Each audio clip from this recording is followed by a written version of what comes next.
Hello সবাইকে, সবার কী অবস্থা? আশা করি সবাই ভালো আছেন। আজকে আমি ৫টা নিশ বা টপিক নিয়ে কথা বলবো, যে এই ৫টা টপিকের উপর আপনি যদি বাংলায় কন্টেন্ট বানানো শুরু করেন তাহলে আপনার ভবিষ্যৎ খুব উজ্জ্বল বলে আমি বিশ্বাস করি।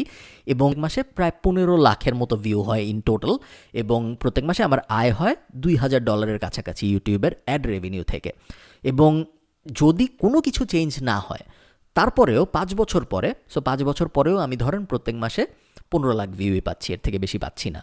ঠিক যদি পুরো ব্যাপারটা সেমও থাকে, এক্স্যাক্টও থাকে, আমি মোটামুটি গ্যারান্টি দিয়ে বলতে পারি এই ১৫ লাখ ভিউ থেকেই ৫ বছর পরে আমার আয় $৫,০০০ কাছাকাছি হবে, $২,০০০ না। তার কারণ যতই দিন যাচ্ছে ততই সিপিএম আরপিএমগুলো বাড়ছে, যতই দিন যাচ্ছে ততই প্রতি ১,০০০ ভিউয়ের জন্য কন্টেন্ট ক্রিয়েটরের আয়ের পরিমাণ বাড়ছে। তার কারণ যতই দিন যাচ্ছে ততই আরও বেশি কোম্পানি ইউটিউবে অ্যাড দিচ্ছে বাংলাদেশ থেকে। আমি কিন্তু পুরো বাংলা ভাষায় কন্টেন্ট বানানো নিয়ে কথা বলছি। ৫ বছর আগের কথা যদি আপনি চিন্তা করেন, তখন ইউটিউবে যদি আপনি যেতেন, আপনি বাংলায় কোনো অ্যাড দেখতে পারছেন না। আপনি একটু চিন্তা করে দেখেন, ৫ বছর আগে আপনি সম্ভবত ইউটিউবে যেতেন, তাই না? আপনি যখন ইউটিউবে যেতেন আপনি কি কখনো অ্যাড দেখতেন? হয়তো কখনো কখনো আপনি অ্যাড দেখতেন, বাট বাংলাদেশি অ্যাড কিন্তু আপনি খুব কম দেখতেন। ফুড পান্ডার মতো বলেন বা আমাদের নিজেদের অ্যাডের কথা বলেন বা 10 মিনিট স্কুল বলেন, যেই অ্যাডই বলেন যেগুলো আপনারা দেখেন খুব বেশি, এই অ্যাডগুলো কিন্তু ৫ বছর আগে চলতো না। আগামী ৫ বছর পরে আরও অনেক অনেক বেশি অ্যাড চলবে ইউটিউবে। যত বেশি অ্যাড চলবে তত বেশি ইউটিউব টাকা পাবে, এবং যত বেশি ইউটিউব টাকা পাবে ওই মার্কেট থেকে, ওই ভিডিওগুলোর থেকে, তত বেশি ইউটিউব ওই টাকাটা কন্টেন্ট ক্রিয়েটরদের সাথে শেয়ার করবে। এই কারণেই বাংলা ভাষায় ভিডিও কন্টেন্ট বানানোর ফিউচার অনেক ভালো। যদিও ভিউ আপনার সেম থাকে, ভিডিও ভিউ সেম থাকাটা আসলে ঠিক লজিক্যাল না। আমি আশা করব যে ৫ বছর পরে যেও আমার প্রত্যেক মাসে ১৫ লাখ না, হয়তো ৩০ লাখ ভিউ হবে, বাট যদি সেমও থাকে তারপরেও আর্নিংস ডাবল হয়ে যাবে বলে আমি বিশ্বাস করি। এই কারণে বাংলা ভাষায় কন্টেন্ট বানানো খুব ভালো idea. Topic number 1, personal finance. Personal finance নিয়ে বাংলা ভাষায় চ্যানেল ভালো একদমই নাই বলতে গেলে। আপনি স্টক মার্কেটের কথা বলেন, রেগুলার ফাইন্যান্স ম্যানেজমেন্টের কথা বলেন, বা কোথায় কোথায় ইনভেস্টমেন্ট করা যাবে এই ধরনের কথা বলেন, বা এমএলএমগুলা কীভাবে অ্যাভয়েড করতে হবে ওই ধরনের কথা বলেন, এগুলা নিয়ে কথা বলার মতো ডেডিকেটেড ইউটিউব চ্যানেলের সংখ্যা একদমই নাই বাংলাদেশে।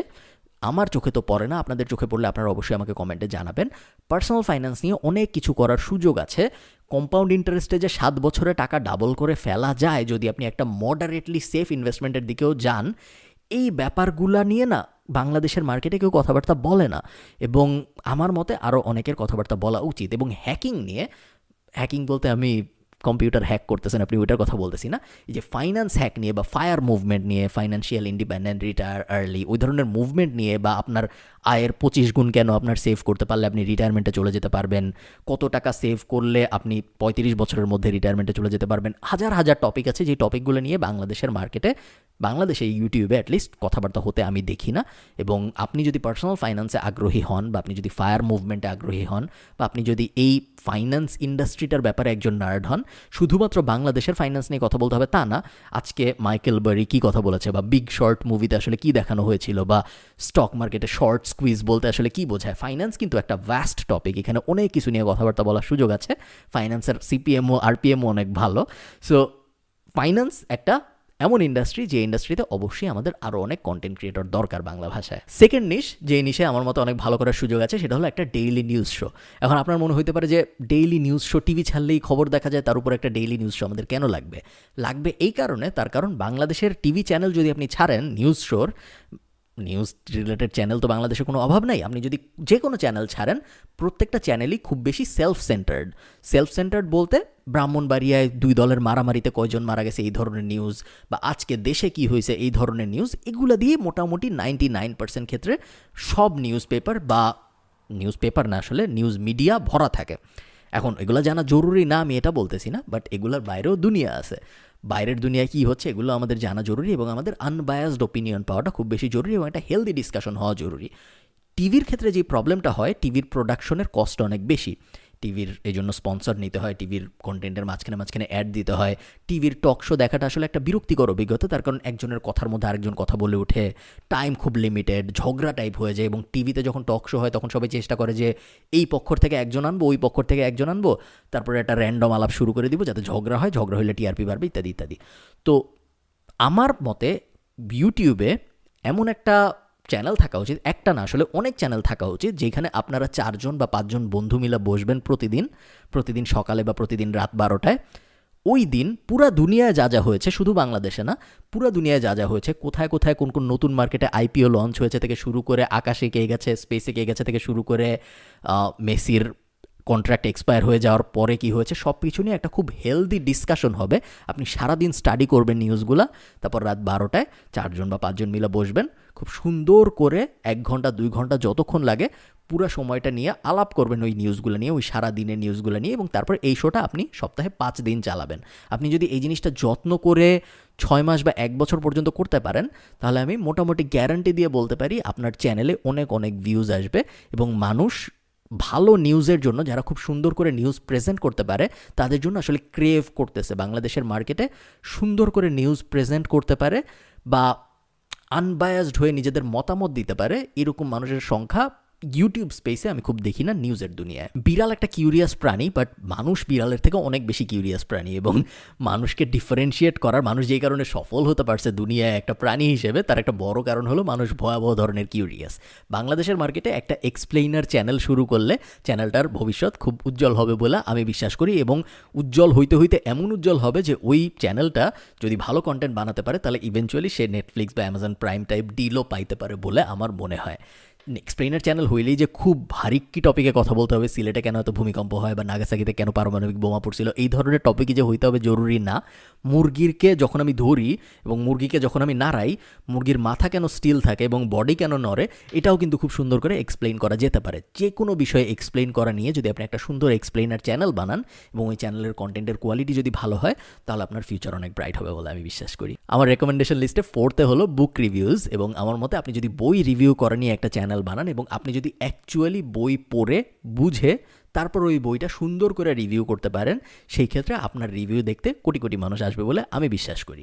এখন কথা হলো, বুক রিভিউজ নিয়ে অলরেডি অনেক কাজকর্ম হচ্ছে। সাদমানরা, নাহিয়ানরা বা এনায়েতরা অলরেডি বুক রিভিউজ মাঝে মধ্যে পাবলিশ করে, ইভেন আমিও মাঝে মধ্যে বুক রিভিউজ পাবলিশ করি। বাট যেহেতু দুনিয়ায় কোটি কোটি বই আছে, সো মাত্র 5টা বা 10টা বা 50টা বা 100টা কন্টেন্ট ক্রিয়েটর দিয়ে বুক রিভিউজ ইন্ডাস্ট্রিটা কভার হয়ে যাবে বলে আমি বিশ্বাস করি না। এবং যদি কভার হয়েও যায়, তারপরেও আমরা প্রতিনিয়তই দেখতেছি নতুন নতুন বই পাবলিশ হচ্ছে ন্যাশনাল মার্কেটে প্লাস ইন্টারন্যাশনাল মার্কেটে, এবং তারপরেও কোয়ালিটির বিচারে যে খুব ভালো মতো রিভিউ করতে পারবে তার তো অবশ্যই সুযোগ আছে উপরে চলে যাওয়ার সবার থেকে। সো বুক রিভিউজ ইন্ডাস্ট্রিটা খুব ভালো করার সুযোগ আছে বলে আমি বিশ্বাস করি। বুক রিভিউজ এমন একটা ইন্ডাস্ট্রি, এই ইন্ডাস্ট্রিতে যদি আপনি কাজ করেন, যদি এই ইন্ডাস্ট্রিতে আপনি কন্টেন্ট বানানো শুরু করেন, এই কন্টেন্টগুলোকে না অডিও ফর্মে নিয়ে আসাটা খুব সহজ। আপনি যখন একটা এক্সপ্লেইনার ভিডিও বানাবেন, বা আপনি যখন নিউজ নিয়ে কথাবার্তা বলবেন, বা আপনি যখন পার্সোনাল ফাইন্যান্স নিয়ে কথাবার্তা বলবেন, ওগুলো যদি আপনি শুধু অডিও ফরম্যাটে নিয়ে আসেন, শুধু যদি আপনি পডকাস্ট হিসেবে পাবলিশ করেন, সেই ক্ষেত্রে ওগুলোর চার্ম অনেক ক্ষেত্রে লস হয়ে যাইতে পারে। বাট বুক রিভিউজ এমন একটা ইন্ডাস্ট্রি, এই ইন্ডাস্ট্রিতে যদি আপনি কন্টেন্ট বানান, আপনি যদি ইউটিউবে ভিডিও বানান, খুব সহজেই আপনি ওই ভিডিওটার অডিও নিয়ে আলাদা করে মিক্সটেপ টাইপ জায়গায় পাবলিশ করতে পারেন, এবং সেক্ষেত্রে আপনি 2টা কন্টেন্টের সোর্স পেয়ে যাচ্ছেন রাদার দেন একটা কন্টেন্টের সোর্স পেয়ে যাওয়া। প্রতিদিন একটা বই রিভিউ করতে হবে জরুরি না, প্রতিদিন একটা বই রিয়েলিস্টিক্যালি ভালো মতো পড়া সম্ভব বলেও আমার মনে হয় না। আপনি যদি প্রত্যেক সপ্তাহে বা প্রত্যেক মাসে 4টা এরকম একটা শিডিউল মেনটেন করে ভালো কোয়ালিটির বুক রিভিউজ আপলোড করতে থাকেন, সেই ক্ষেত্রে আপনার ইউটিউব থেকে আয় তো হবেই অ্যাড রেভিনিউ থেকে, বাট ইভেনচুয়ালি আপনার বিভিন্ন ধরনের ডিলে চলে যাওয়ার সম্ভাবনা আছে। প্লাস এখন আমরা দেখতে পাচ্ছি রকমারি টাইপ কোম্পানিরা অ্যাফিলিয়েট মার্কেটিংও আস্তে আস্তে বেশ আগ্রহী হচ্ছে। সো খুব নিকট ভবিষ্যতে আমরা দেখতে পারবো যে অ্যাফিলিয়েট লিঙ্কের মাধ্যমে আপনার অনেক অনেক কমিশন পেয়ে ওইভাবে আয় করার বিভিন্ন সোর্সও চলে আসার সুযোগ আছে সামনে। Last but not the least, আসলে প্রবাবলি লিস্ট হলো TV show and movie reviews. এখন TV show and movie reviews না, আমি আপনাকে বলবো না যে আমরা অলরেডি কিন্তু মুভি রিভিউ টাইপ চ্যানেল দেখেছি বাংলাদেশে, বাট এই মুভি রিভিউ চ্যানেলগুলো ছিল যারা ফানি রিভিউ বানাইতো। সো ধরেন একটা বাজে মুভি হয়েছে বাংলাদেশে, বা মানে বাংলাদেশে মুভি হলে বেশিরভাগ সময় বাজে মুভি হয় হয়তো, তো ওই মুভিটা নিয়ে একটা ফানি টাইপ রিভিউ বানাইছে, যেটা একটা এন্টারটেনমেন্ট ভ্যালু বেশি but educational quality com, which is fine. আমাদের এন্টারটেনমেন্টও দরকার আছে, সব কিছু থেকে আমরা যে শিখতেই থাকবো এটা জরুরি না, আমাদের ফানেরও দরকার আছে। বাট আমি চাই আপনি যদি বানান এরকম একটা চ্যানেল, সেই ক্ষেত্রে আপনার চ্যানেলে আপনি যে টিভি শো বা মুভি রিভিউ করবেন, ওগুলো হবে interesting TV shows and movies, so Marvel বলেন, ডিসি বলেন, বা নেটফ্লিক্সের নতুন কোনো সিরিজ বলেন, বা কাল্ট মুভিজ বলেন, ওই ধরনের ভালো ভালো সিনেমা, ভালো ভালো টিভি শোজ, ভালো ভালো কমিক্স, এই ধরনের জিনিসপত্র আপনি যদি রিভিউ করেন, শুধু যে রিভিউ করতে হবে তা না, আপনি প্রেডিকশন দিতে পারেন, আপনি থিওরি দিতে পারেন, সামনে কি হবে, টাইম লাইনে কী আসতেছে, সামনে এটা কেন হইলো, ওইটা কেন হইলো না, কে মরলো, কে বাঁচলো, সামনে কী হওয়ার সুযোগ আছে, এই ধরনের ব্যাপার স্যাপার নিয়ে আপনি যদি একটা ইন্টারেস্টিং কন্টেন্ট সিরিজ বানাতে পারেন, সেই ক্ষেত্রে ওই সিরিজটার ভালো করার সম্ভাবনা আছে বলে আমি বিশ্বাস করি। আপনি যদি mixtape.io যে সার্চ করেন, আপনি দেখবেন হল অফ ফিল্মস নামে আমাদের একটা পডকাস্ট সিরিজ আছে মিক্সটেপে, যেটা বেশ জনপ্রিয়, অনেকেই শোনে, এবং ওখানে খুব সুন্দর করে একটা এক্সাম্পল দিয়ে দেখানো আছে যে আসলে রিভিউজ কীরকম হওয়া উচিত। সো ওই রকমই যে এক্স্যাক্টলি হতে হবে তা না, আমি শিওর আপনাদের কাছেও আইডিয়া আছে, বাট রিভিউজ যদি ইন্টারেস্টিং হয় প্লাস ফান হয়, এডুটেইনমেন্টের কনসেপ্টই হইল আপনার এন্টারটেইন করতে পারতে হবে, প্লাস আপনার এডুকেশনও দিতে পারতে হবে। সো এডুকেশন কোশনটাও থাকতে হবে, এন্টারটেইনমেন্ট কোশনটাও থাকতে হবে, দুইটার একটা সঠিক মিশ্রণ যদি আপনি দিতে পারেন, তাহলে এই ইন্ডাস্ট্রিতে আপনার ভালো করার ভয়াবহ সুযোগ আছে বলে আমি বিশ্বাস করি। এই 5টার মধ্যে থেকে আমাকে যদি বলা হয়তো একটা পিক করতে হবে, এবং আমার এখন কোনো চ্যানেল নাই, সো আমি একটা পিক করে ওখান থেকেই শুরু করবো, এরকম যদি হতো, সেই ক্ষেত্রে আমি পিক করতাম ডেইলি নিউজ শো। আমার নিউজের প্রতি আগ্রহ অনেক বেশি, এবং যত দিন যাচ্ছে আগ্রহ বাড়ছে। বাংলাদেশের রাজনীতি বা ওই ধরনের নিউজ না, আমার বেশিরভাগ সময় বিজনেস রিলেটেড নিউজ বেশি পছন্দ, বাট আমার পছন্দ জরুরি না। আপনি যদি নিউজ শো বানান, সেই ক্ষেত্রে আপনি চেষ্টা করবেন সব কিছুর থেকে একটু একটু করে নিতে।